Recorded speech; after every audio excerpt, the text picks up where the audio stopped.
Avec une centaine d'engagés dans la catégorie, la course junior promet une nouvelle fois beaucoup, avec de belles batailles pour intégrer le top 5, mais aussi chez les 125 et chez les féminines. Depuis l'ouverture de la saison à Berck, les trois mêmes pilotes se partagent le podium. Damien Kneumann, 2 victoires, Paolo Maschio, 1 victoire et Tom Canel, abonné à la 3e place.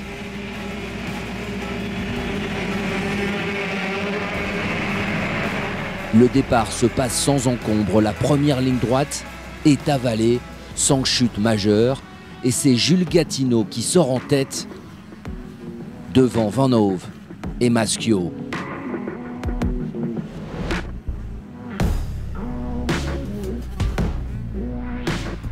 Le Belge Ryan Bart Van Hove du motoclub de Rozoy prend la tête pendant 2 tours sur sa gaz-gaz. Talonné par Tanel Bajeux qui prend un court instant le lead devant Tom Canel, bien parti lui aussi.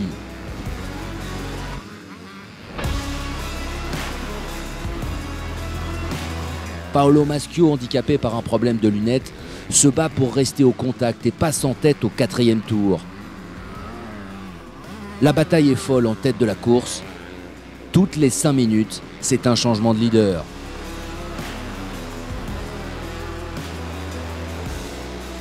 Damien Kneumann, qui a chuté dans le premier tour, entame une grosse remontée.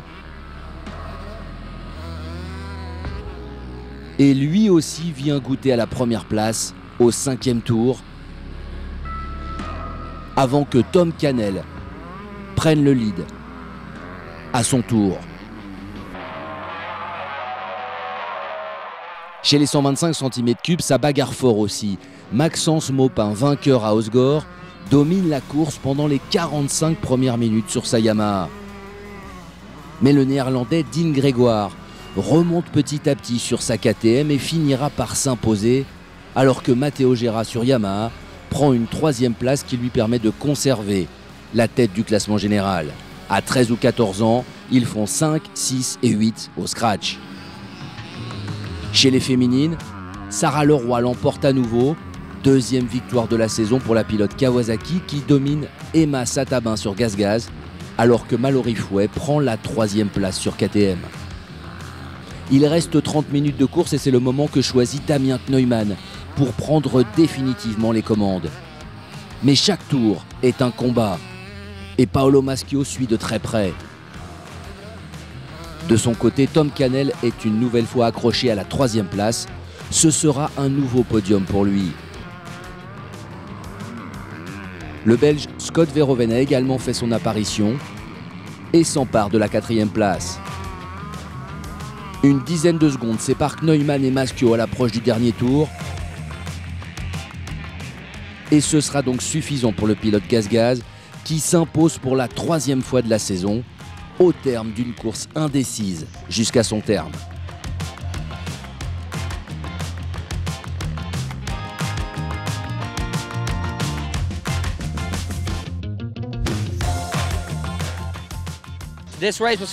Cette course a vraiment été très difficile. J'étais 2e au bout de la ligne droite, mais j'ai chuté.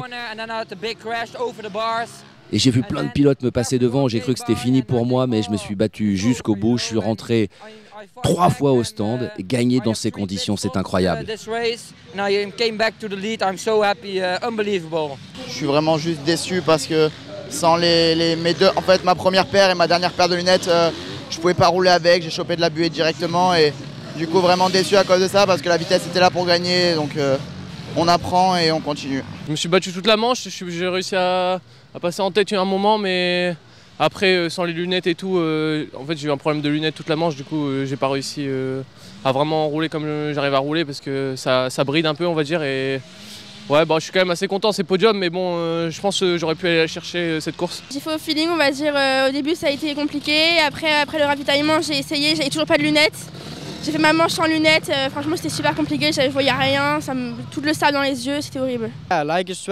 J'aime beaucoup cette piste, c'est un peu comme chez moi, dans les bois, mais en beaucoup plus mou, donc j'étais vraiment en confiance ici. Au classement général du championnat de France des sables 3AS Racing, Kneumann et Maschio ne sont séparés que de 100 points en tête. Evan de Mester, seulement 14e, décroche un peu.